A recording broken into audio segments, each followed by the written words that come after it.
Destination Mark. Hey guys, how's it going? Marcelo here, and we have only 5 months left until CTR Nitro-Fueled comes out. I'm excited.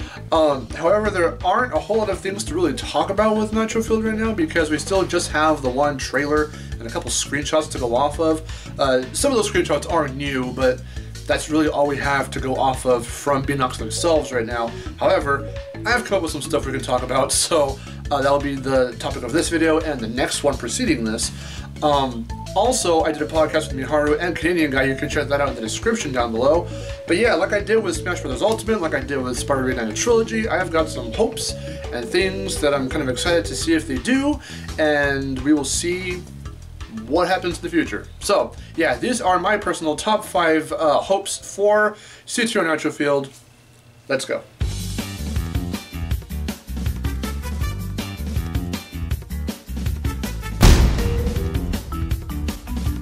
Number 5 goes to the mechanics and the general speed of the game. Now, it's not probably going to feel one-to-one with the original, and that's the one thing I've been saying, that certain mechanics and controls and stuff won't feel one-to-one with all these remasters for Crash and Spyro to their originals.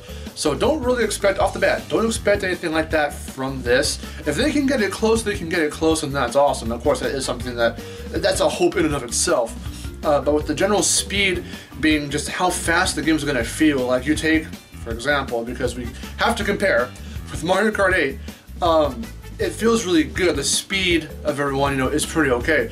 Boosting feels nice. So it felt good in the original CTR. And if you can't get it the way it felt in the original CTR, because again, limitations and stuff limited the game from being even better, even faster and whatnot. So here, remaking the whole thing, you can make it feel really good. Also, the music is something to bring up in this little category as well, because again, just the way the game looks and feels and sounds, we got the music. The music so far, we only have one track, which is the main menu theme. If you've got the PS4 theme, you know that you hear the main menu theme, from the original. And it sounds like pretty dang good. Of course, there is one little tiny part, I'm probably playing it right now, you can just hear it. I'll bring up that part so you can hear it. So like in that part right there, it's not quite the way it sounds like composed or performed as the original. Now that's a small tweak, and that's just the only little tweak we've heard as of right now. There's the only track we've heard as of right now. But it's an issue that I've kind of had with Insane and with Reignited, in that I've touched on, Crash with the Comeback Saga and Spyro's music with the game review I did. But there's issues in the music to where it's, for Crash, the more downplayed tracks from the original, especially with Crash 1, are more, hey, we're wacky, we're gonna go upbeat and be weird in Insane. And while the music itself, like the way it sounds good, as a track that's supposed to be a remake of an original track from an original game, they messed the feel up just a little bit with that. Same thing with Spyro, but in the opposite kind of way. Whereas you're supposed to go heavy hitting, have that oomph, that power, it felt a bit more downplayed with certain tracks. And that was all throughout the trilogy, not just with Spyro 1. So hopefully with CTR being just one game, but having all this music in it, they already said, instrumentation will be as similar as they can get it. It's going to sound, crisp, more clean and stuff. But I hope they don't try and change up like the notes, take out notes, stuff like that, because what's the reason? Like especially us fans know the tracks and know the notes and how they go. Not everyone does, but a lot of us who just love it that much, it's just like in our memory, it's in our head. So like when we hear it in this newer version and it's not quite the same, we're gonna notice. And then there's those who are gonna complain about it, and well, not that we're gonna complain about it, but like it's worth mentioning, it's worth bringing up to keep like that memory and that feel intact. So I mean, yeah, just with adding or subtracting notes, it can change up the way you hear the song. I mean, quite literally. I mean, you're adding or subtracting notes, and that overall feel is in fact tweaked. So let's try and preserve it, I guess. I don't know. That's basically number 5. Hopefully that kind of stuff can be kept intact, just for the sake of the feel, not even nostalgia, just for the sake of the feel, because a lot of us already know how it's going to feel like and be like, so yeah. So I was kind of touching on this in the last number, but the controls, how the controls feel. Okay. If I didn't already say, I already forgot, if I didn't already say it in number 5, I'm gonna say it here. It's not gonna feel one-to-one. You guys have to get that in your heads right now. CTR Nitro-Fueled, the way it's gonna play, it's not gonna be the same as the original CTR. I've said this time and time again with Crash and with Spyro, they can get it pretty close, but it's not going to feel like how people always say, and I've actually read an article where they said this about Nitro-Fueled, it feels just the way you remember the classics to be. It's gonna be exact. It's not. It's really not. I heard a lot of that before playing Crash at E3. I played Crash at E3, it did not feel the same. I died a lot. They said it about Spyro, I was messing up the supercharge in Treetops at E3. Mind you, the controls had to be tweaked, and that can very much happen. If CTR Nitro-Fueled happens to be at E3 this year, and hopefully if I do go, because plans aren't definite right now, I'm going to want to, that's the first thing, you know, like with Spyro last year, to feel out the controls and how's that translation, not just with the way the speed is from the last part, the last number, but controls in terms of power sliding, the length of time I spent, not that I know it off memory, but like the length of time spent spinning out or something, hitting a wall and that ram effect, you know, that freaking animation, stuff like that. Those are smaller parts, those examples, but mainly the power sliding and stuff, and the general speed off boost and whatnot. Launching off, how much airtime you get when you launch off a ramp, stuff like that. From the trailer, it seems like it's pretty good, but again, it's just a trailer, we don't really know. So that's why that's one hope for this list is how does it feel to control? It's always how does it feel to control with these remasters. So I hope that if I ever do get a chance to play it before launch, even if it's right before launch, hopefully it's good. So yeah, number 4. Number 3 is a heavy hitter, the online. So comparing, as we have to do, to Mario Kart 8, Mario Kart 8 had online, and it was really good online. I love playing Mario Kart 8 online with friends, with random people online. It's really good. It rarely ever lags. Mario Kart 8 and Splatoon, like, and I think ARMS as well, don't really lag at all, which is really cool. Smash Ultimate I haven't even tested out yet. That's for a whole other thing though. The other Smash Brothers used to lag, but with Mario Kart 8, it's fine. It hardly ever lags, or not even does it lag. People just kind of blip offline if their connection's bad, and that's happened to us a couple times. That is super common, but the way it feels, again, combining number 4 and number 5 with number 3 being online, how do things feel online? Obviously we don't know. So hopefully, while they're testing servers and stuff, hopefully it is fine. I guess. Also, with that in mind, modes need to be really cool. They've already confirmed that all the multiplayer modes, single racing, co-op, battle mode, which is awesome, will all be playable online, which is really cool. I hope they add a mode where you can, like Mario Kart 8, do tournaments. With tournaments, I have to remember this. I have to see if I can remember this is exact. With Mario Kart 8's tournaments, you create the tournament, you create the schedule, I think, on which it goes live, and when it ends, and then people can just, I think you can like specify it to local only, or a certain region, or just worldwide. Anyone can just find it and hop in and just race. So you can also do it teams, or I think just free for all. So stuff like that, setting up these little tournaments, that'd be super cool to have for Nitro-Fueled. Just because it's a way to get everyone, you know, together that's not around your area. And yeah, that's basically it. I wanted to feel, you know, nice, little to no lag. All the modes are going to be there, which is cool, that we already know of from the base game, from the original game. Hopefully there are tournaments, a mode to make tournaments, or just kind of customize the way, I don't know, like in Mario Kart 8, you've got, even if it's not a tournament, when you set up like a room with your friends, your PS4 friends in this case, but for Mario Kart 8, with the Switch friends, if you're doing deluxe, whatever, but you can have your little room, and you just be like, hey, I'm here. I'm open for people to come play with me. Then whoever's online will just be like, oh hey, he's up, let's do it. And then you just join the little room, and then you just have at it. That's really cool. So hopefully something like that will be what they go for with Nitro-Fueled. We don't know, so hopefully, you know, we'll see what happens with that. But that's number 3, online.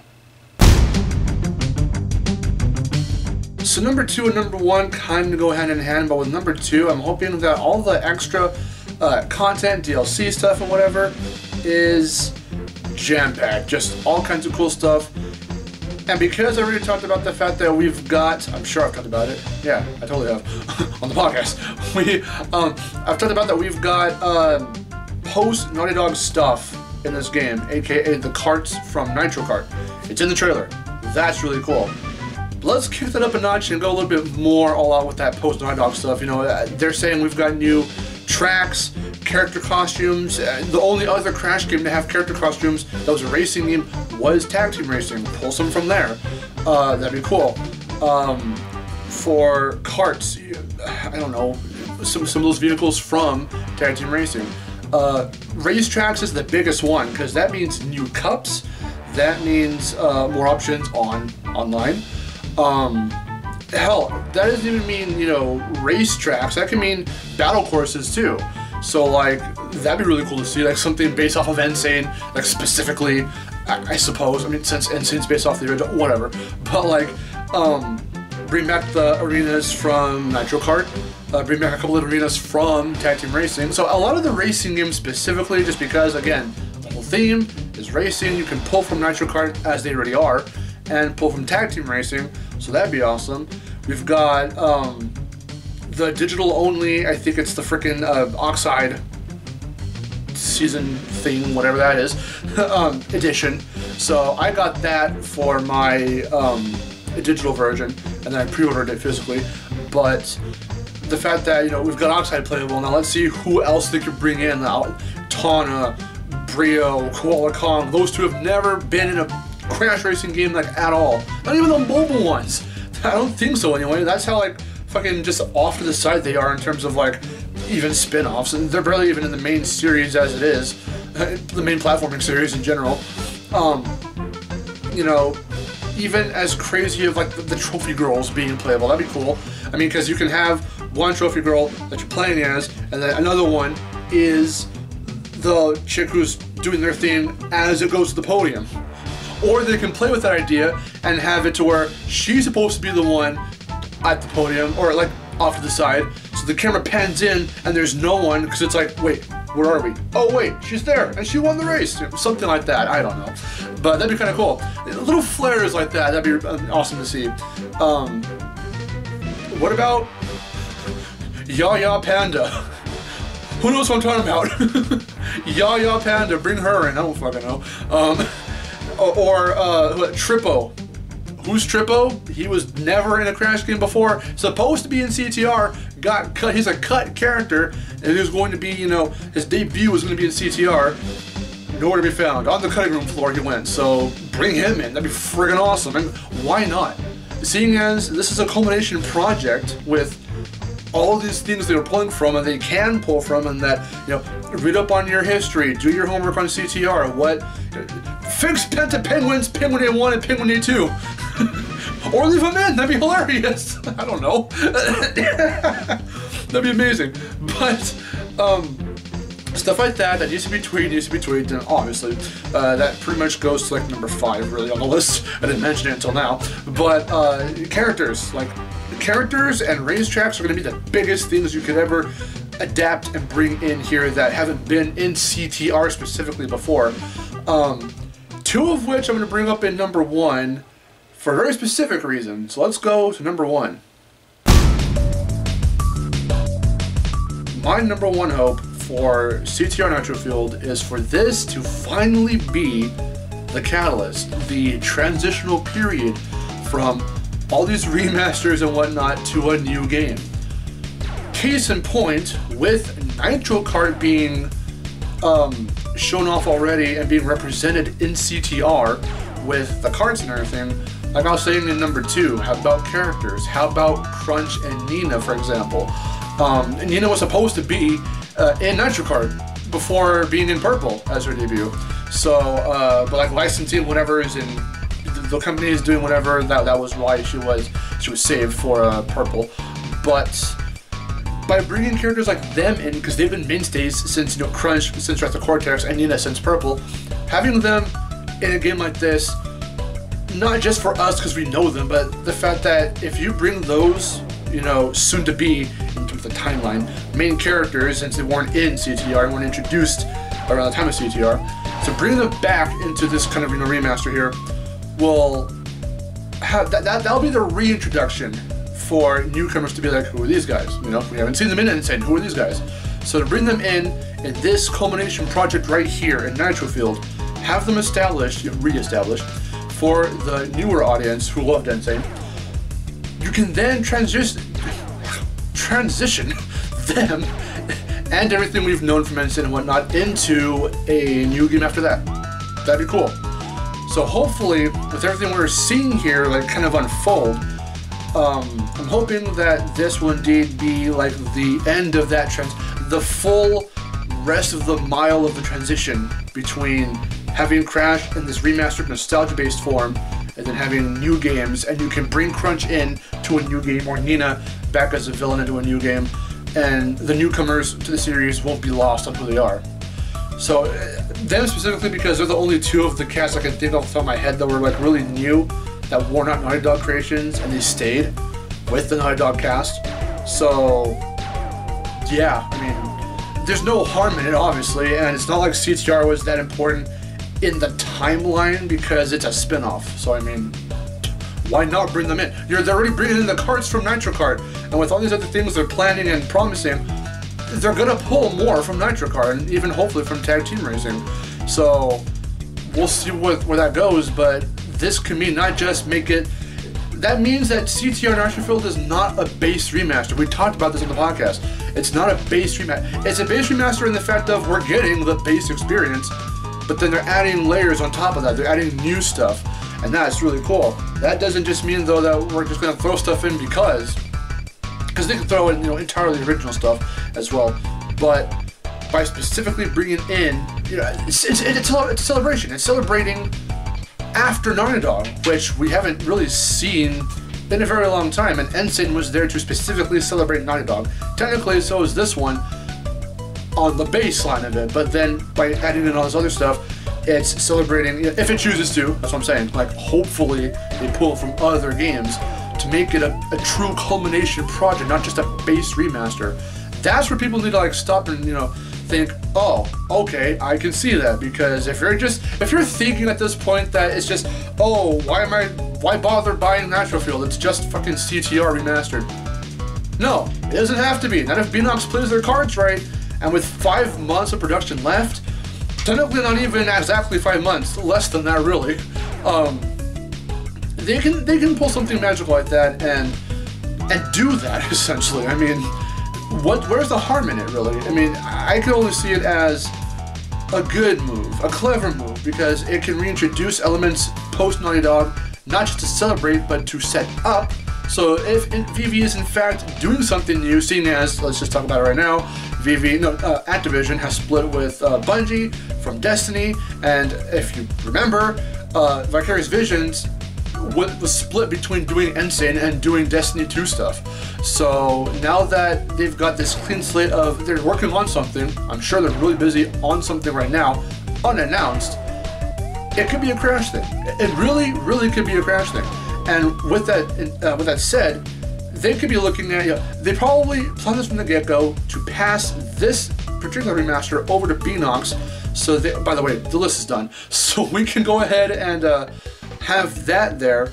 But the way they are doing it, which none of us knew was going to happen, is adding in this post-Naughty Dog stuff. And then with VV paying attention to this, they can take that back later in this new project. And with stuff set up already here, they can take the reins here and then just go all out with a new game. So I think this is the final catalyst step thing for Nitro-Fueled that leads us out of the remasters into a new game. I go more into detail with this in the Comeback Saga Part 2.5. So we're not getting to Spyro just yet. I gotta look at that script over and possibly rewrite that one, but I've been working on 2.5 in the background, talking more about that topic, this topic right here. So yeah, that's my number one. What do you guys think of this list? Do you have your own hopes for Nitro-Fueled? Do you kind of see where I'm coming from with that whole spiel I just went through? That surely elongated this video more than it needed to be. But I will go into more detail, more scripted, not exactly off script detail. What's the word? Put the word up here. I don't remember the word I'm looking for. Ad-libbed, I guess, whatever. Yeah, what do you guys think? Let me know in the comments down below. Are you excited for Nitro-Fueled? Let me know. I'm Marcelo. I'll see you guys later. Think about what I just said. Also, wait to hear more from 2.5. I go into more detail. And just consider it, you know? So, I'm Marcelo. See you guys later. Thanks for watching. Take care.